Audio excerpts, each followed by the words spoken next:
पोल किस आधार पे घोषित किए गए? मेरा यह कहना है कि इसका वैज्ञानिक आधार होना चाहिए। आप जनता में ये लेके आए कि हमने इतने सैंपल लिए, इतने बूथ में गए और उसके बाद हमने ये एग्जिट पोल हमने घोषित की। ऐसा कुछ नहीं हुआ। और मैं ये कहना चाहता हूं कि जो पूरे चुनाव के दौरान, क्योंकि मैं हिमाचल प्रदेश के सभी लोकसभा क्षेत्र में गया,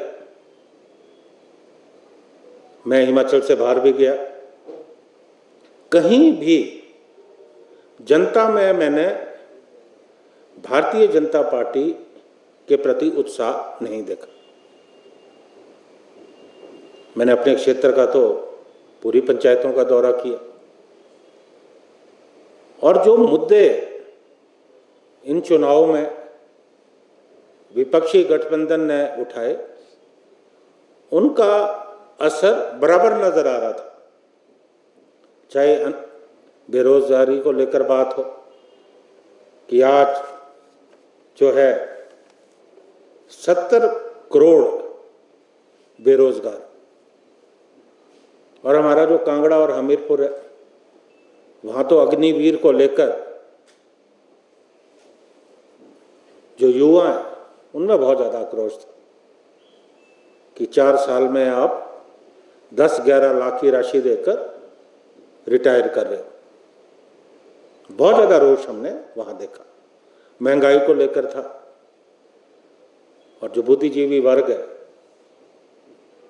उन्हें इलेक्टोरल बॉन्ड को लेकर भी संशय था। अब भारतीय जनता पार्टी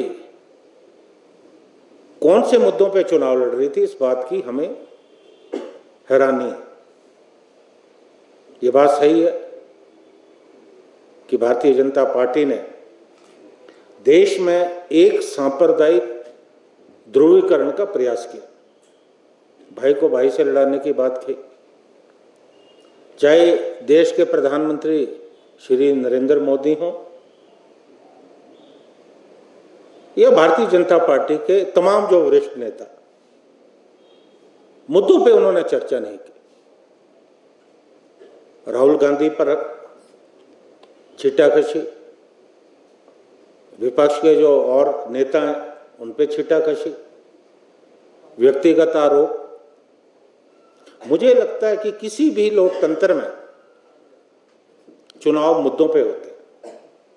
आप व्यक्तिगत छीटाकशी पर, व्यक्तिगत टीका टिप्पणियों पर चुनाव नहीं लड़ सकते। और कुछ बातें इतनी छोटी और बचकानी थी जिनसे चुनाव प्रभावित नहीं हो सकते। अब प्रधानमंत्री जी ने कहा कि अगर इंडिया गठबंधन सत्ता में आता है तो राम मंदिर पर बुलडोजर चला दिए जाएंगे। आप क्या बताइए, ये व्यवहारिक है? यहां कई जगह पर जाकर उन्होंने कहा कि आपका मंगलसूत्र छीन लिया जाएगा।